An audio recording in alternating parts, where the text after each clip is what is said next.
नमस्कार दोस्तों, स्वागत है आपका आज की वीडियो में। तो चलिए देखते हैं मार्केट में भी क्या हो रहा है। तो अभी तो लगातार अगर आप देख रहे हो तो 6 दिन हो गए लगातार निफ्टी ग्रीन में क्लोज हो रहा है।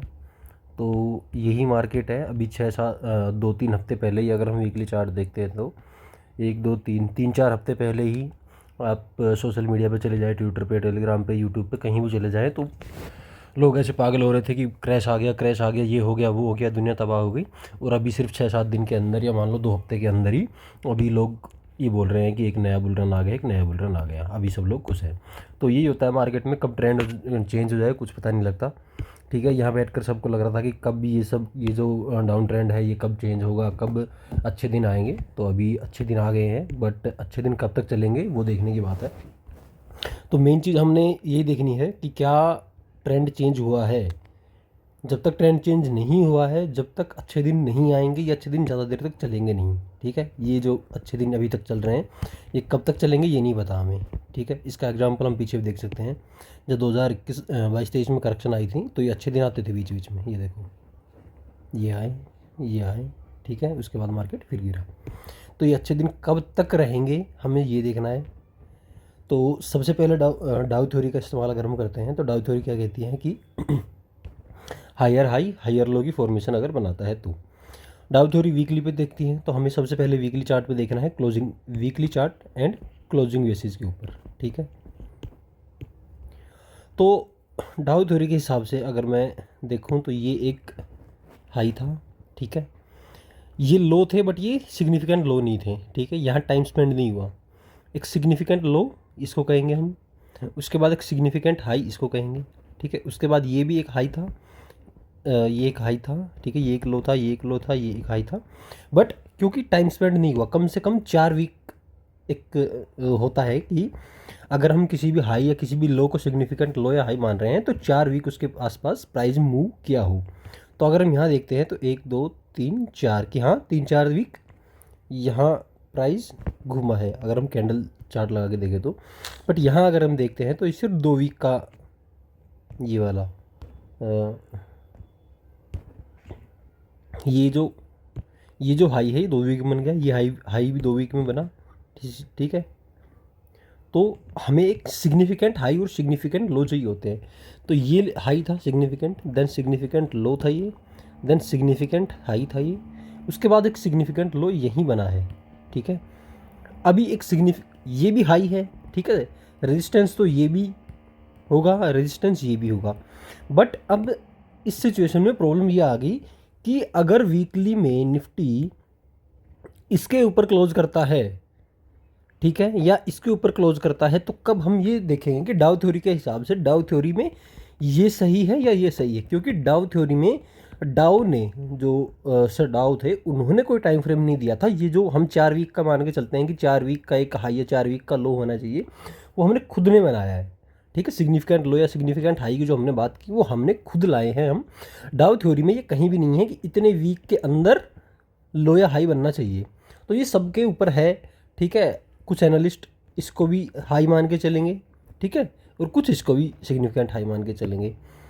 तो अभी अगर ये है कि अगर हमें समझ में नहीं आ रहा है कि भाई किस चीज़ के हिसाब से हम ये देखें कि मार्केट में ट्रेंड चेंज हुआ है नहीं हुआ है, तो सही होगा कि हम दूसरी चीज़ों पे भी चले जाएं। दूसरी चीज़ों का मतलब क्या हो गया, हम एक बार ये मान के चलते हैं कि ये जो पूरी वेव थी ये एक वेव थी। ठीक है, अगर ये एक वेव है तो हम इसका फिबोनाची ड्रा करते हैं और अब हम रिएक्शन देखेंगे। जो इंपॉर्टेंट लेवल्स होते हैं जो कि 0.38 हो गया, 0.5 हो गया, 0.61, इनके ऊपर मार्केट क्या रिएक्ट करता है। अगर यहाँ से मार्केट, ठीक है, आज हमने देखा कि 0.38 को के ऊपर क्लोजिंग दी इसने, बट क्या कल वो सस्टेन कर पाएगी उसके ऊपर या नहीं। उसके बाद ये लेवल और ये लेवल, यहाँ से अगर सेलिंग आती है, ये लेवल को अगर तोड़ती है तो फिर लो नहीं बना, सॉरी ट्रेंड चेंज नहीं हुआ। हमें ये देखना है ट्रेंड चेंज हुआ है कि नहीं।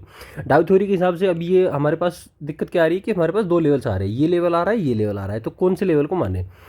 तो अब जो फिबोनाची है उसका जो गोल्डन रिट्रेसमेंट रेशियो होता है वो ये होता है। तो अगर कहीं ना कहीं हम देखें तो डाउ थ्योरी और फिबोनाची कहीं ना कहीं इस लेवल के आसपास आ रहे हैं।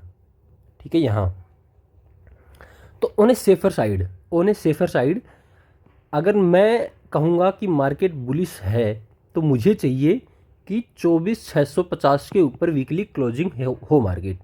हो सकता है अगर इसके ऊपर भी क्लोजिंग दे दे मार्केट तो भी यहाँ से ट्रेंड चेंज हो सकता है और यहाँ से अच्छी खासी ऊपर की तरफ बाइंग आ सकती है। बट मुझे, क्योंकि मुझे सेफ खेलना है, ठीक है, मुझे सेफ खेलना है, तो मुझे डबल श्योरिटी चाहिए। पहली कि जो ये पूरी वेव थी उस वेव का गोल्डन जो रेशियो होता है उसको ब्रेक करके ऊपर क्लोजिंग दे, दूसरा मेरे इस सिग्निफिकेंट हाई को भी तोड़े।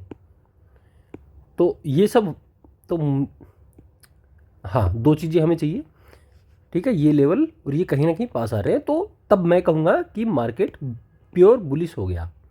अभी जो मार्केट मेरे लिए है वो बीरिश टू साइडवेज ही है। हो सकता है मैं गलत हूँ, यहाँ पूरी प्रोबेबिलिटी है कि यहाँ से मार्केट यहाँ तक चला जाए और मैं बाहर ही बैठा रहूँ, बट ठीक है, मैं बैठा रहूँगा, कोई दिक्कत नहीं है मुझे। और दूसरा हो ये, ठीक है, ये तो दो होगी। तीसरी चीज़ ये हो कि यहाँ से ये एक वेव, छोटी वेव है, इसको भी एक वेव मान सकते हैं, छोटी वेव, ठीक है। तो अगर मैं इस छोटी वेव को देखूँ तो अगर मुझे ये लगना होगा कि अभी ट्रेंड चेंज होगा तो मुझे चाहिए कि कहीं ना कहीं ये एक बार रिट्रेसमेंट आए नीचे की तरफ, और आए तो क्या, वो तो सबको पता है, वो अच्छी जगह रिट्रेस करे। या तो ये जो चैनल लाइन थी, ठीक है, ये चैनल लाइन है, चैनल ब्रेकआउट आया यहाँ से यहाँ तक आए, ठीक है, नहीं तो यहाँ ये जो 3 लेवल्स है इनमें से एक लेवल को रेस्पेक्ट करे अच्छे से, फिर उसके बाद ऊपर जाए और इसको भी तोड़े और क्लोजिंग दे ऊपर। तो ये एक जो है लोअर लो और हायर हाई का फॉर्मेशन हो जाएगा। अगर वो होता है तो फिर मैं मानूंगा कहीं ना कहीं कि हाँ, अभी मार्केट बुलिश टू साइडवेज में हो गया, ठीक है, बुलिश टू साइडवेज। 4 तरीके के मार्केट मान के चलो आप, बुलिश जो अल्ट्रा बुलिश, बीरिश जो अल्ट्रा बीरिश, ये मार्केट था वो, ठीक है। उसके बाद होगा बीरिश टू साइडवेज, ठीक है, यहाँ जो टाइम स्पेंड करेगा ये हो गया, अभी नीचे आएगा, ठीक है। अभी ये नहीं होगा कि यहाँ से भी कल भी ऊपर ही चलता जाए, नहीं, यहाँ हो सकता है 1 महीना पूरा, अगर आप मंथली कैंडल देखोगे तो काफ़ी बड़ी मंथली कैंडल बन गई है, ठीक है, इसको मैं हटाऊँ, ये काफ़ी बड़ी मंथली कैंडल है जो कि 7% के आसपास है। तो लाइक 80 to 90% चांसेस हैं कि अगले कुछ मंथ इस कैंडल की बॉडी के अंदर ही हम, हो सकता है 1 या 2 मंथ आराम से निकाल दें। तो जब 1 या 2 मंथ इसके अंदर आराम से निकलेंगे तो वो हमारा मार्केट क्या होगा, बेरिश ही होगा, बट टू साइडवेज। उसका मतलब क्या हो गया, एक तो प्योर बीरिश या बुलिश मार्केट होता है, ये प्योर बीरिश मार्केट था, इसके अंदर कोई भी सेटअप काम नहीं कर रहा था, ठीक है। उससे पहले प्योर बुलिश मार्केट था, उसके अंदर मोस्टली सेटअप्स काम कर रहे थे। अभी क्या होगा, जब मार्केट बीरिश टू साइडवेज हो जाएगा, उसके अंदर अच्छे जो सेटअप्स होंगे, कुछ सेटअप्स होंगे वो काम करने लग जाएंगे, ठीक है।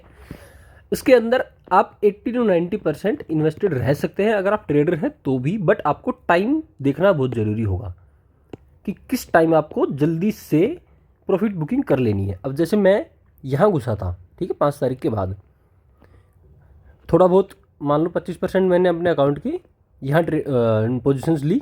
जैसे यहाँ नीचे आया और ये जो कैंडल्स मुझे दिखनी शुरू हुई, ये 2 कैंडल, ठीक है, ये 2 कैंडल बता रही थी कि नीचे से बाइंग आ रही है और ऊपर लेके जा रही है। फिर मैं यहाँ पर MTF यूज़ करके मैं मोर देन 120 to 130% इन्वेस्टेड था। बट मैंने यहाँ पर ये जो ये यहाँ है ना, जहाँ जैसे ही इसने अपनी 200 डे मूविंग एवरेज को टच किया, मैंने यहाँ जो भी प्रॉफिट मेरा हुआ उसको लेके मैं निकल गया। अभी मैं 100% कैश के अंदर बैठा हूँ, ठीक है, 100% कैश के अंदर बैठा हूँ। मेरे लिए ट्रेड करने के लिए इंपॉर्टेंट है कि एक बार नीचे आए, इन तीनों लेवल्स में से किसी लेवल को रिस्पेक्ट करे अच्छे से, नीचे या तो कोई हैमर बनाए या कोई डोजी बनाए, उसके बाद फिर मैं पोजीशन बनाऊंगा। फिर यहाँ तक अगर आएगा तो फिर मैं यहाँ जैसे आएगा मैं उसको सेल करूँगा, क्योंकि मैं रिस्क नहीं लेना चाहता। इस पीरियड में मैंने अच्छा खासा 20% बनाया यहाँ से यहाँ तक के लिए, अब मैं उसको लूज़ नहीं करूँगा। तो उसके लिए मुझे क्या करना होगा, जैसे ही नीचे आके इन लेवल्स पर रिस्पेक्ट करता है, ठीक है, यहाँ कैंडलस्टिक काम आएगी अगर डोजी बनाता है, ठीक है, हैमर बनाता है या कोई बुलिश सिंगल्फिंग या बुलिश हरामी कैंडल दिखती है, उसके बाद मैं वहाँ से फिर पोजीशंस बनाना शुरू कर दूंगा और यहाँ तक राइड करूँगा। उसके बाद यहाँ निकलूँगा। अगर ऐसा होता है तो अगर ये हुआ कि यहाँ से मार्केट नीचे बिल्कुल चला गया तो अलग की बात है, क्योंकि अब हम 100% कैश पे बैठे हैं तो हमें तो कोई टेंशन होगी नहीं। तो वेट करना पड़ेगा, यहाँ एक बार देखना पड़ेगा कैसा है कैसा नहीं, फिर उसके ऊपर यहाँ निकलेंगे एक बार। फिर मार्केट यहाँ से ऊपर नहीं जाएगा बिल्कुल, क्यों? क्योंकि दो दो जो मंथ हैं, 2 मंथ में बहुत ज़्यादा जैसे नीचे गया पहले मंथ और दूसरे मंथ ऊपर, तो लाइक बहुत कम प्रोबेबिलिटी है कि यहाँ से अगले महीने ही ऊपर या नीचे चला जाए। ये जो इतनी ट्रेडिंग रेंज में काम हुआ है ये हर महीने नहीं होगा, तो 1 या 2 महीने इसके अंदर मार्केट निकालेगा। हो सकता है 2-3 महीने में निकाल दे मार्केट, क्योंकि मार्केट को अभी ये प्राइस करेक्शन तो हो गई, अब इसको टाइम करेक्शन करनी है, तो कहीं ना कहीं मार्केट हो सकता है यहाँ घूमता रहे। तो अभी इतनी जल्दी हमें नहीं करनी है कि यहाँ से मार्केट ट्रेंड चेंज हो गया। इन्वेस्टिंग अगर आप कर रहे हो, ठीक है, तो आप यहाँ तक अगर आप नहीं कर रखी थी इन्वेस्टिंग तो यहाँ आपको ज़रूर करनी थी। अब भी आप इन्वेस्टिंग कर सकते हो, इन्वेस्टिंग में अच्छे अच्छे स्टॉक्स। अभी क्या होता है, अब जैसे बुलिश या बेरिश जब टू साइडवेज मार्केट हो जाता है ना, तो अच्छे स्टॉक्स चलने लग जाते हैं। प्रॉपर बेरिश में है ना, अच्छे स्टॉक भी टूटते हैं। अगर आप इस फेज में देखोगे कोई भी ऐसे स्टॉक नहीं थे, 95% ऑफ स्टॉक्स जो अच्छे स्टॉक थे वो 30 से 40% टूट रहे थे और अच्छे टूट रहे थे। अभी क्या होगा, जैसे ही साइडवेज मार्केट हो जाता है, बुलिश साइडवेज हो या बेरिश साइडवेज, जो अच्छे स्टॉक्स हैं वो अपना रास्ता ऊपर की तरफ जर्नी शुरू कर देते हैं, और जो ख़राब स्टॉक्स होते हैं, जो हल्के स्टॉक्स होते हैं, वो नीचे की तरफ जाते हैं। तो अभी आप अच्छे स्टॉक्स देख सकती हो जो कहीं ना कहीं अपने एट द हाई के आसपास आ रहे हैं। तो उसमें आपको दिखेगा कि जो स्टॉक जितनी जल्दी अपने एट द हाई के आसपास आ गया ना, उसके अंदर उतनी ही स्ट्रेंथ है। अगर आपके पास ए स्टॉक था और बी स्टॉक था, आपको लग रहे थे दोनों स्टॉक अच्छे हैं, ए स्टॉक तो अभी भी अपने जो ऑल टाइम हाई है उससे 30% डाउन है, लेकिन जो बी स्टॉक है वो अपने ऑल टाइम हाई के 10% के पास ही पहुंच गया। तो आपके पास ये आसानी हो गई चूज़ करने में कि मुझे बी स्टॉक चूज़ करना है, मैं ए के साथ नहीं जाऊंगा क्योंकि ए में स्ट्रेंथ नहीं है, बी में स्ट्रेंथ है, बी में लोग बाई कर रहे हैं। अगर प्राइस 20-30% बढ़ा है तो वो रिटेल बायर्स उसको नहीं बढ़ा सकते, वो कहीं ना कहीं इंस्टीट्यूशनल बायर्स ही है। तो ये चीज़ आपको देखनी होगी। इन्वेस्टर है अगर आप, तो आप स्टॉक्स पे आप जा सकते हैं, ठीक है। ट्रेडर है तो कहीं ना कहीं आपको अभी थोड़ा सा ध्यान रखने की ज़रूरत है, क्योंकि ये जो लेवल्स हैं ये कहीं ना कहीं रेजिस्टेंस यहाँ से आएगा, और नीचे आराम से अगर आता है तो 23,000 यहाँ से आराम से आ सकता है, ठीक है। 600 650 पॉइंट 700 पॉइंट की नीचे की तरफ एक रैली आ सकती है, वो किसी न्यूज़ पे आए, ठीक है, ट्रम्प भाई साहब के कारण आए, या कैसे भी आ सकती है।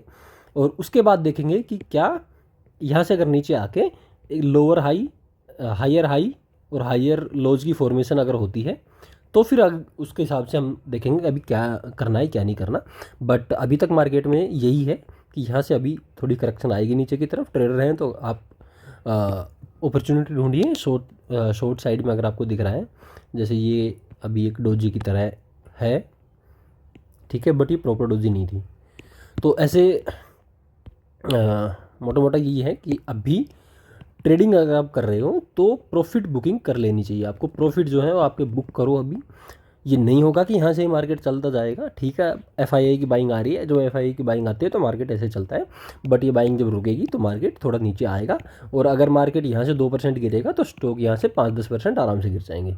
तो उस चीज़ का ध्यान रखना है। अगर प्रॉफिट हुआ है, इस मूव में प्रॉफिट आपने पकड़ा है, तो उस प्रॉफिट को बुक कर लीजिए, और प्रॉफिट को बुक करो ताकि वो आपके पास आए। प्रॉफिट जब भी आपका होता है जब आप उसको बुक करते हो। अगर आप देख रहे हो आपका अकाउंट 100% आप है, बट आपने बुक नहीं किया तो वो 40% आ गया, तो वो 100% आपका था ही नहीं। जो आप बुक करोगे वही आपका है। तो सबसे पहले प्रॉफिट को बुक करो और वेट करो कि कब दूसरा मौका मिलेगा। जैसे यहाँ से दिख रहा था साफ साफ ये कैंडल ये कैंडल ये कैंडल ये कैंडल, कि कहीं ना कहीं यहाँ से एक अपमूव आएगा। वो अपमूव कहाँ तक जाएगा ये किसी को नहीं पता था, बट अपमूव आएगा। तो यहाँ आप पोजीशन बना सकते थे। यहाँ से आप एक बार फिर वेट करेंगे, यहाँ देखेंगे कि कैसे फिबोनाची को रिट्रेसमेंट पे कैसे करता है कैसे नहीं, और फिर हम आगे की जर्नी शुरू करेंगे। अगर बैंक निफ्टी की बात करते हैं हम, तो बैंक निफ्टी हमने काफ़ी टाइम पहले ही बोला था, ठीक है। ये चीज़ें बता रही थी हमें कि बैंक निफ्टी स्ट्रॉन्ग है और स्ट्रॉन्ग है, तो ये साफ दिख रहा है। तो बैंक निफ्टी में भी ये जो गैप है, इस गैप को फिल करती दिख रही है बैंक निफ्टी। हमारा जो काफ़ी पहले हमने लिख रखा था कि ये रेजिस्टेंस होगा, तो ये रेजिस्टेंस अभी 51,800 के आसपास बैंक निफ्टी आ चुकी है। ये गैप फिल होके हो सकता है थोड़ी सी रिट्रेसमेंट आए, यहाँ तक एक बार मार्केट फिर आ सकता है, या हो सकता है नीचे भी आ सकता है, वो हम बाद में देखेंगे। स्मॉल कैप इंडेक्स अगर हम देखते हैं,